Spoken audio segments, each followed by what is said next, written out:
ప్రపంచంలో అరాచకం రాజ్యం ఏలుతోంది. పచ్చని పుడిమి రక్తంతో తడిసిపోతోంది.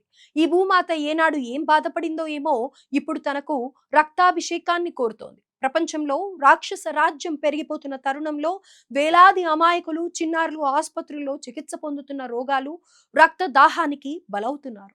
నాయకుడంటే ప్రపంచాన్ని సక్రమ మార్గంలో నడిపించాలి. కానీ ఇప్పుడున్న ప్రపంచంలో అందరూ రాక్షస అవతారం ఎత్తారు. అందుకే ఎప్పుడు పుడిమి తల్లి బాంబుల మూతతో దద్దరిల్లుతోంది.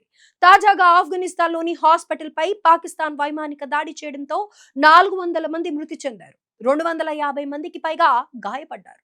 ఆఫ్ఘనిస్తాన్, పాకిస్తాన్ రెండు ఇస్లామిక్ దేశాలే. అందులోనూ పవిత్ర రంజాన్ మాసం కొనసాగుతున్న సమయం ఇది.